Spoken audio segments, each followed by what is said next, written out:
Essential amino acids वो हैं जो आपकी बॉडी खुद नहीं बनाती, वो आपको लेने पड़ते हैं। आर्टिफिशियली नहीं, खाने के मतलब एज इन एक्सटर्नली कंज्यूम करने पड़ते हैं खाने के थ्रू। जो नॉन एसेंशियल होते हैं वो आपकी बॉडी खुद बनाती है। नॉन एसेंशियल में सबसे जो फेमस आता है वो ग्लूटामिन है। ग्लूटामिन आपकी बॉडी काफी एबंडेंस में बनाती है और काफी खानों में भी होती है, लेकिन हम फिर भी एक्सेस में लेते हैं because glutamine is really good. 1960s में डॉक्टर्स जिनकी स्किन बर्न होती थी ना, उनको ग्लूटामिन रिकमेंड करते थे 1960s की बात, और अभी भी करते हैं अक्सर। ग्लूटामिन असल में टिश्यू जो है ना, टिश्यू आपका उसको रिपेयर करने में काम आती है। तो स्किन टिश्यू भी रिपेयर करेगी, मसल टिश्यू भी रिपेयर करेगी, और आपका immune system by the way, glutamine has been proven to strengthen your immune system. ये बात हमने आज तक बोली नहीं, लेकिन बोली चाहिए।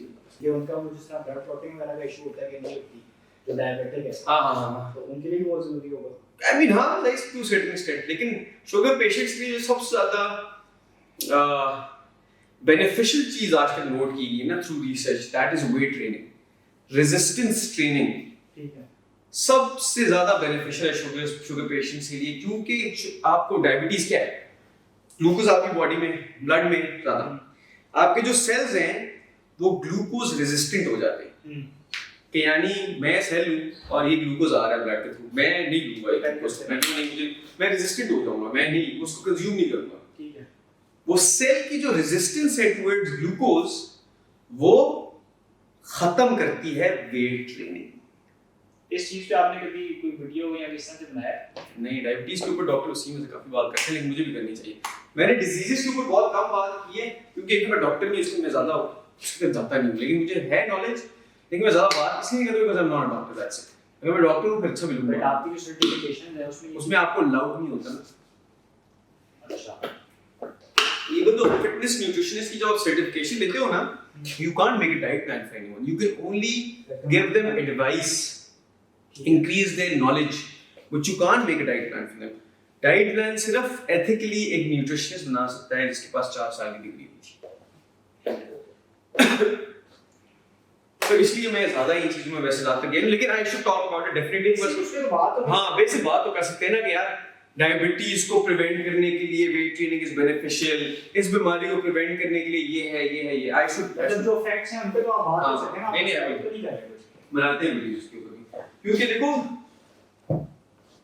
जितनी भी दुनिया में क्रॉनिक डिजीज होती हैं वो 70% क्रॉनिक डिजीज प्रिवेंट की जा सकती है अगर आपका एक्टिव लाइफस्टाइल, अगर लोग एक्टिव लाइफस्टाइल शुरू हो जाए ना, पूरी दुनिया में सब एक्टिव हो जाए, तो 70% of chronic diseases will drop.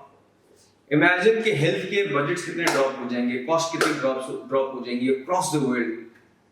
सोचो ना, हेल्थ केयर की कॉस्ट ड्रॉप हो जाएगी ना, ठीक है, आपकी वर्कफोर्स एफिशिएंट हो जाएगी, लोग ज्यादा एफिशिएंट हो जाएंगे। देख तू मेरे लिए काम करता है, तुझे खुदा ना खास्ता कोई बीमारी हो जाती है, तो तू नहीं आएगा हफ्ता 2 हफ्ता 4 हफ्ता जब तक तुम्हारा मसला चल रहा है। वर्कफोर्स ड्रॉप हुई ना, इनएफिशिएंसी इंक्रीज हुई ना, इकोनॉमी पे भी फर्क पड़ता है और इंसानों पे भी फर्क पड़ता है। लेकिन इन द एंड मसला क्या है, जो बड़े हॉस्पिटल्स हैं, जो फार्मास हैं, वो making billions and billions of dollars because of these chronic diseases, वो आप प्रिवेंशन की तरफ नहीं आ रहे।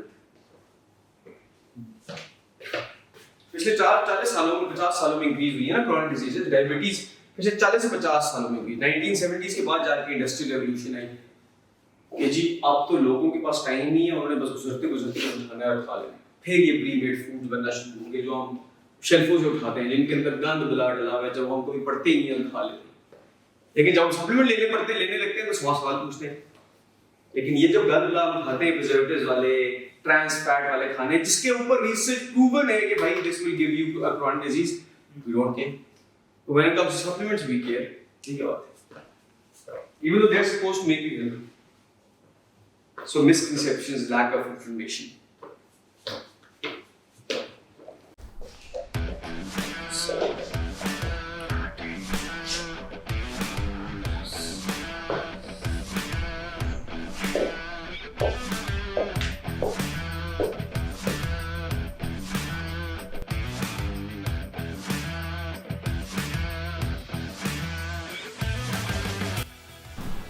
अच्छा, अभी वीक 4 है, डे 1 है। पहला हफ्ता हमारा हाई रेप था, सेकंड वीक हमारा कंसंट्रेशन था, थर्ड वीक हम लोगों का हैवी था डेंसिटी इंक्रीज करने के लिए।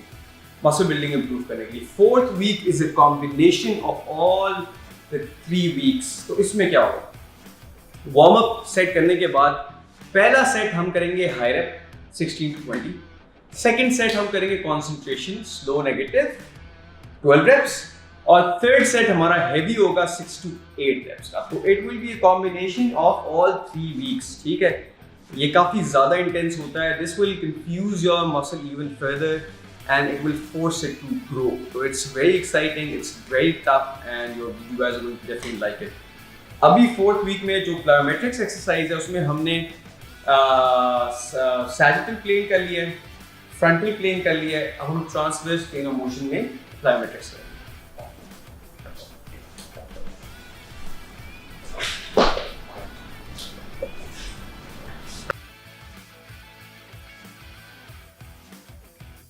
Go to it part, squat down, jump, landing extra heavy.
तो आपने एक्सरसाइज देखी, इस एक्सरसाइज में मेरा जो पाँव है वो शोल्डर वेट से थोड़ा सा बाहर जा रहा है।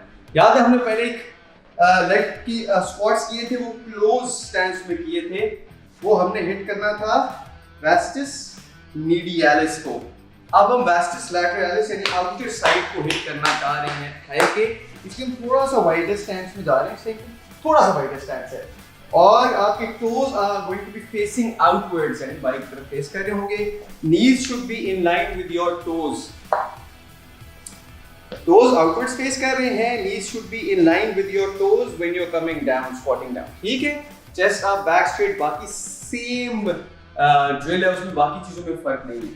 आप जब कर रहे होंगे स्क्वाट इस पोजीशन में, आपको फील हो रहा होगा कि आपको जो साइड पे क्वाड है ना, ये बर्न कर रहा है, ये बर्न कर रहा है, कॉन्स्टेंटली इसकी डेवलपमेंट होगी, ये जो साइड का क्वाड का मसल है।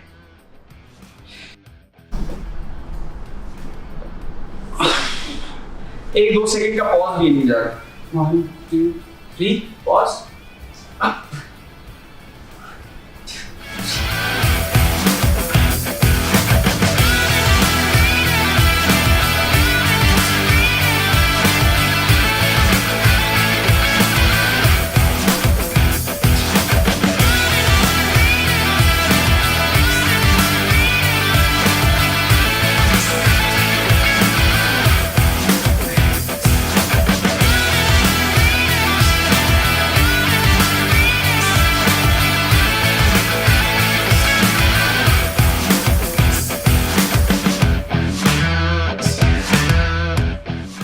ये कॉन्सेंट्रेशन था 3 सेकंड नेगेटिव, नीचे जाके पॉज, स्टेबिलिटी इंक्रीज होगी, स्ट्रेंथ इंक्रीज होगी और फिर वापस ऊपर।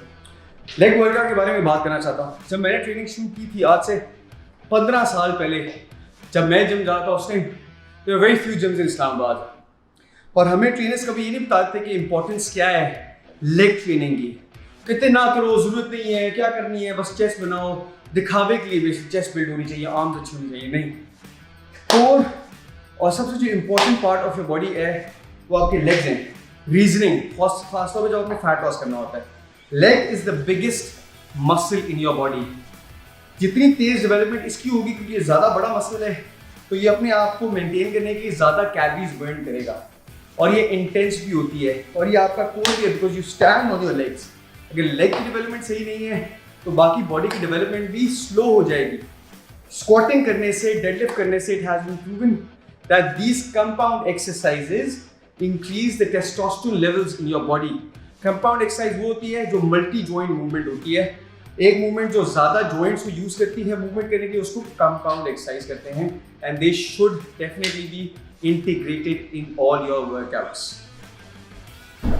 अब हेवीएस्ट वेट जो पॉसिबल है आपके लिए वो आप उठाएंगे। अगर आप जिम में तो आप बारबेल के साथ भी कर सकते हैं, हेवी कैटलबेल के साथ भी कर सकते हैं। बस ज़्यादा हेवी कैटलबेल नहीं है, इसलिए मैं डंबल यूज कर रहा हूँ, और मैं इस पोजीशन में इसलिए डंबल पकड़ा हुआ है ताकि मैं रेंज ऑफ मोशन अपनी इंक्रीज कर सकूँ। अब 6 to 8 reps है खाली। किम ओवर से 1 2 3 go।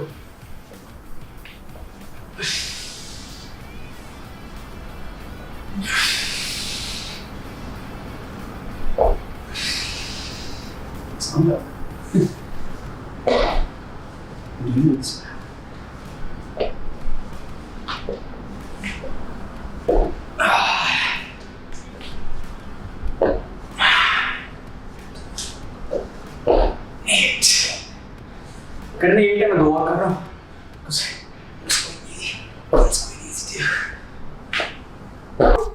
हाई रेप कर रहे हैं लंजेस, लेकिन हम ट्रांसवर्स प्लेन ऑफ मोशन में लंजेस करेंगे। ठीक है, मैं आपको दिखाता हूँ। ये मैं विदाउट वेट कर रहा हूँ, हाई रेप एसटी।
एनीवेज मैं कहना चाह रहा था कि ज़िंदगी में बहुत सारी पॉइंट्स आते हैं ऑन अ डेली बेसिस जहाँ आपको कोई ना कोई नेगेटिविटी हिट करती है, कोई बात कर देगा, कोई मोमेंट ऐसा आ जाएगा, कोई परेशानी ऐसी आ जाएगी, फिर जब उस मोमेंट के अंदर आपको नेगेटिव न्यूज़ या नेगेटिव एनर्जीज मिलती है ना, उस टाइम पे gets really difficult for you to bounce back.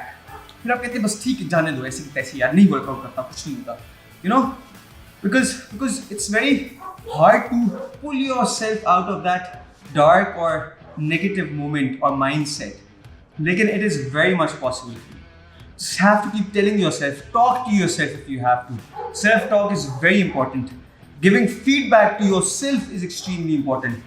Externally जब आपको बताते हैं ना कि you can do it, it helps. But when you learn to motivate yourself, when you become your own therapist, your own motivational speaker, that is when you will know how to control your life. And you will see that you will learn slowly and gradually how to motivate yourself, how to teach yourself, how to pull out yourself from negative situations or mindsets. और जब उस चीज़ पे control हो जाएगा, फिर किसी और की ज़्यादा ज़रूरत पड़ेगी, then you will be your own motivator, then life will get easier. It will not get easy, but it will get relatively easier. So learn how to do that.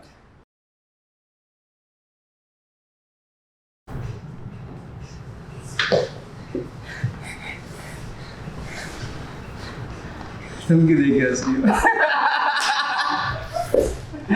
तुमने सारा शॉट खराब कर दिया, नेचुरली था तो बीच में आगे सारा खराब। मैं तो ऐसे बैठा तो भरा।